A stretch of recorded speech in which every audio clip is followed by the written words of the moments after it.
Morning, everyone. Morning. Morning. Morning. It's great to be able to share with you this morning. I hope this kind of goes okay. I'm going to share this,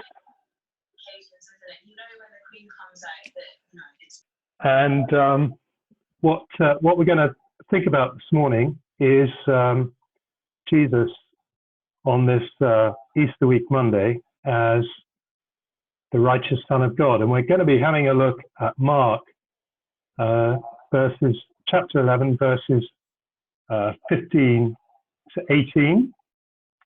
And this is the passage where Jesus arrives in Jerusalem at the beginning of Holy Week, and he visits the temple. Before we get into that, I don't know if you've seen this, but I think it's a little apt for the present times. This was sent through by Alistair. I quite enjoyed it. And actually, it's one of those sort of cartoons where you think about it, and you think, well, maybe there's a little bit more to this than just a bit of gentle humor. But have a look at this. Here's a sort of a kind of montage of what the temple would have looked like in Jerusalem, and it's absolutely vast, isn't it? You can imagine that arriving in Jerusalem, this sort of complex, completely dominating the city, and it's worth remembering that adult Jews generally went to Jerusalem every year for Passover. And Jesus would have been going, since he was a boy. We have that story in the Gospels of when Jesus went to Jerusalem with his parents. And there are 4 visits to the temple that are recorded in John's Gospel as well. So he would have been familiar with the temple. And this astonishing building, along with the rest of the city, of course, was completely sacked and destroyed in AD 70. And that in itself, I think, would have been unbelievable, really, if you told that to the Jews at the time, which is something Jesus predicted. Let's have a look at the reading. Here it is.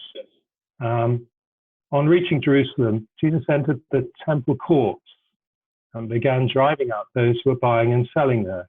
He overturned the tables of the money changers and the benches of those selling doves, and would not allow anyone to carry merchandise through the temple courts.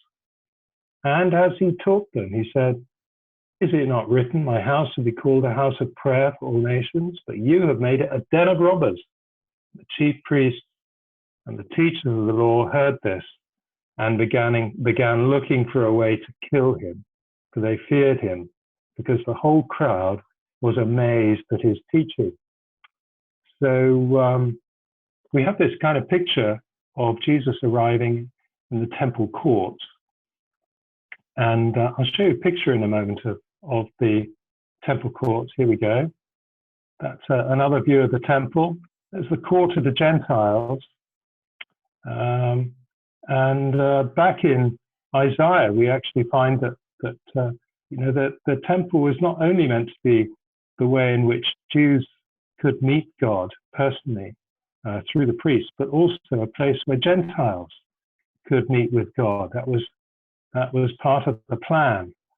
And there's the court of the Gentiles. And this, as at the time that we're reading, was kind of full of people doing trade for doves and so on, money changers, all the sort of necessary accoutrements to be able to run the sacrificial system that they had there. But Jesus saw this as something that got in the way of the real business of the temple, which is putting people in touch with God. My house will be called a house of prayer for all nations, not just the Jews, but for Gentiles as well, non-Jews. But look what you've done. And he went on to teach them. And his teaching was so powerful, stood there in those temple courts that the whole crowd were amazed at his teaching, and the chief priests and teachers, whose province this was, the temple, they were seriously threatened, and they started planning to do away with Jesus altogether.